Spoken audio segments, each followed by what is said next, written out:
안녕하세요, 여러분. 혹시 요즘 이런 생각이 드신 적 있으신가요? 예전엔 친구들이랑 수다 떠는 게 그렇게 좋았는데 요즘은 그냥 조용히 있는 게 더 좋아. 뭔가 자꾸 만나자고 하는 사람이 부담스럽기도 하고 혼자가 더 편한 것 같아.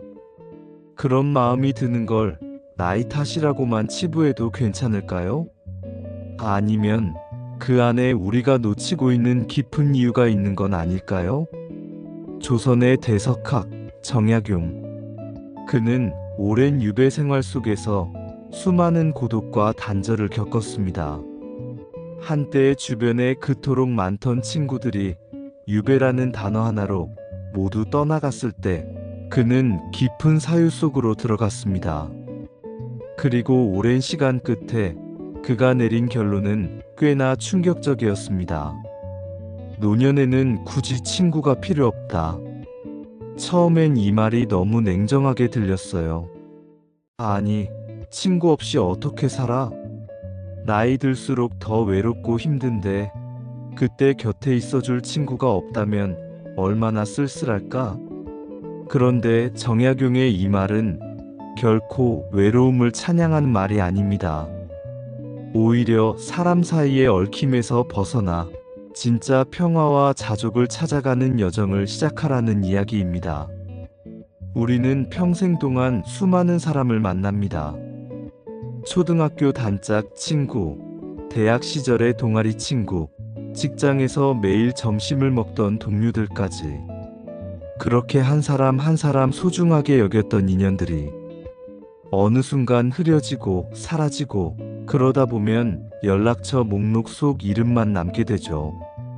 어느 날 그 많은 이름 중 누구에게 전화를 걸까 고민하다가 그냥 전화를 안 걸고 말게 되는 날도 생깁니다. 그때 깨닫습니다.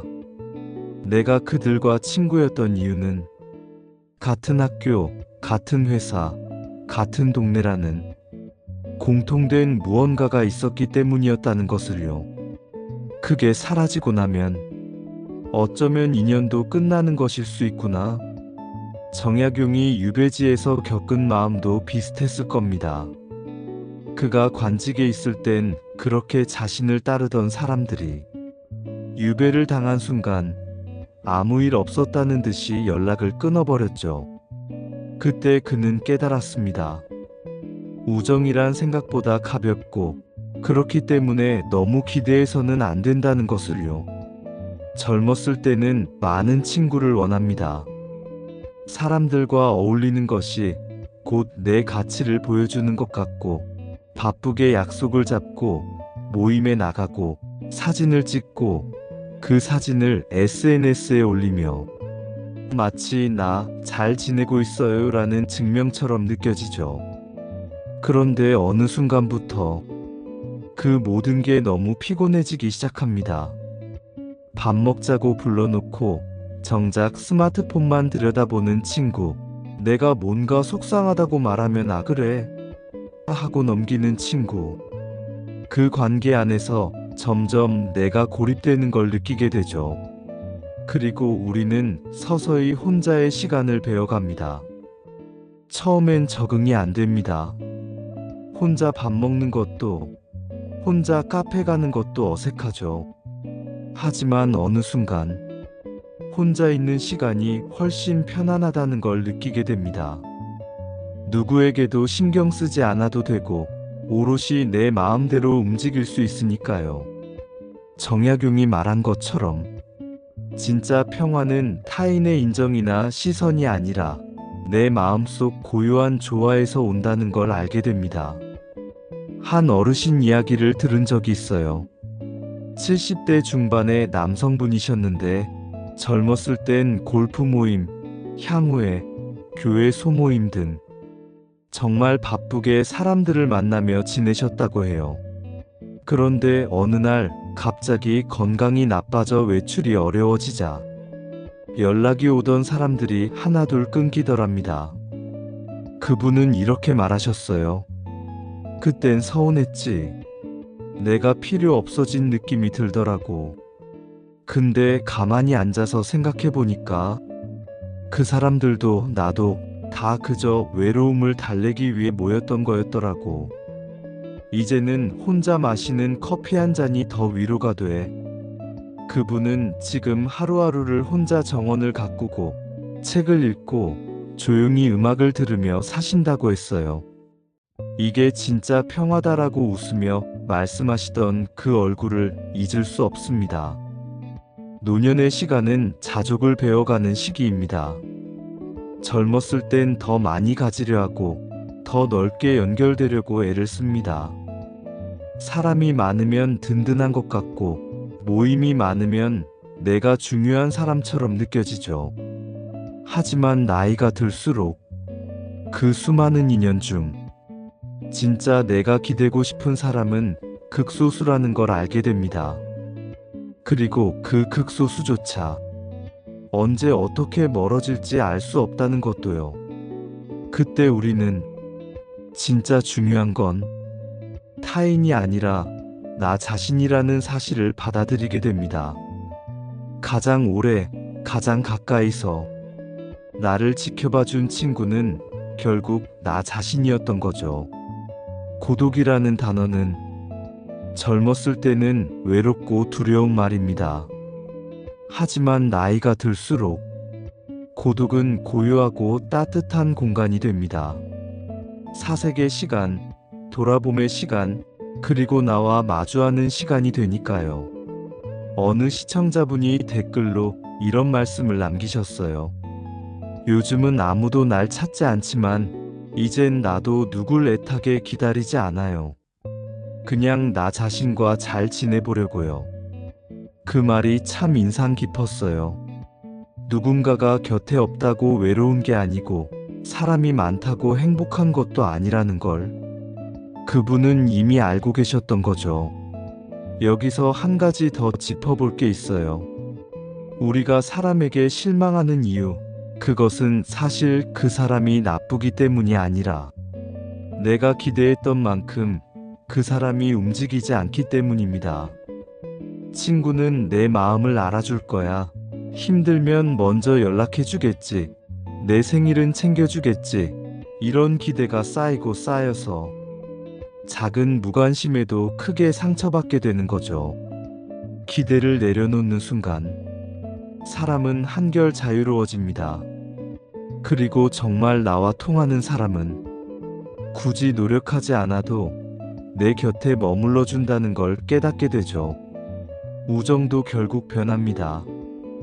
열정적이고 뜨거웠던 청춘의 우정은 중년에는 실용적이고 현실적인 관계로 바뀌고 노년에는 조용히 곁에 있는 것으로도 충분한 관계가 됩니다. 그 변화를 억지로 붙잡으려 하면 내 마음만 다치고 상대도 부담스러워지죠. 그저 자연스럽게 필요한 만큼 적당한 거리에서 서로를 바라보며 감사할 수 있는 인연이 있다면 그걸로 충분한 겁니다. 그리고 그런 관계가 없다면요? 괜찮습니다. 왜냐하면 우리 안에는 늘 함께 해주는 친구, 바로 나 자신이 있기 때문입니다. 이제는 사람에게서 모든 위로를 기대하기보다 나 자신의 목소리를 듣고 내 마음의 온도를 느끼고 혼자 있는 시간에 익숙해지는 연습이 더 필요할 때입니다. 그리고 그런 시간이 우리에게 진짜 평화를 가져다 줄지도 모릅니다. 노년이 된다는 건 고독을 더는 두려워하지 않게 되는 시간입니다. 그리고 그 고독 속에서 내가 누구인지, 어떻게 살아왔는지, 앞으로 어떻게 살아갈지를 천천히 생각해 볼 수 있는 귀한 시간이기도 하죠. 그러니 이제는 너무 많은 친구를 원하지 않아도 됩니다. 많은 인맥을 유지하지 않아도 괜찮습니다. 내 안에 있는 친구와 친해지면 더 이상 외롭지 않게 됩니다. 그리고 그 마음의 평온함이야말로 노년의 삶에서 우리가 얻을 수 있는 가장 큰 선물일지도 모릅니다. 사실 우리가 외로움을 느끼는 순간은 누군가 곁에 없어서가 아니라 내 안에서조차 나를 이해하지 못할 때입니다. 바쁘게 살며 스스로를 소외시켰던 시간들, 그 고요함 속에서 비로소 마주하게 되는 진짜 나. 그 나와 천천히 대화를 나누기 시작하면 이상하게도 외롭지 않다는 걸 느끼게 됩니다. 물론 사람은 사회적 존재이고 누군가와 연결되어 있다는 감정은 분명 큰 힘이 됩니다. 하지만 그 연결이 나를 소모시키는 방식이라면 이제는 과감하게 거리를 둘 줄 아는 용기가 필요합니다. 그리고 그 빈자리를 내가 나를 돌보는 시간으로 채워나가는 것. 그것이 바로 노년이 주는 특별한 자유 아닐까요? 석가모니는 이런 말을 남겼습니다. 당신 안에 등불을 밝혀라. 그 누구도 대신해 줄 수 없다. 정약용 또한 말했습니다. 진정한 평화는 타인이 아닌 내 안에서 출발한다.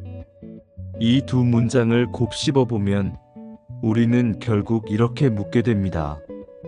나는 지금 나 자신과 잘 지내고 있는가? 사람과의 관계는 계절처럼 변합니다. 봄날의 우정은 뜨겁고 여름날의 인연은 활기차며 가을엔 성숙한 대화가 오가고 겨울엔 깊은 침묵이 따뜻하게 다가오죠. 노년은 어쩌면 겨울일지 모릅니다. 그러나 그 침묵 속엔 아무도 모르는 깊고 조용한 아름다움이 숨어 있습니다. 따뜻한 차 한 잔, 오래된 책 한 권, 그리고 내 마음을 쓰다듬는 침묵. 그 시간들이 때로는 어떤 우정보다 더 큰 위로가 됩니다. 지금 여러분 곁에 누군가 있다면 그 인연이 소중한지 다시 한번 돌아보고, 혼자라면 그 시간조차 충분히 아름답고 소중하다는 걸 기억해 주세요. 오늘도 이 긴 이야기 끝까지 함께 해주셔서 감사합니다. 당신의 노년이 더욱 평화롭고 자유롭기를, 그 안에서 자신과 진짜 친구가 되기를 진심으로 응원합니다. 좋아요와 구독, 그리고 마음 나눠주시면 앞으로도 따뜻한 이야기로 찾아올게요. 감사합니다.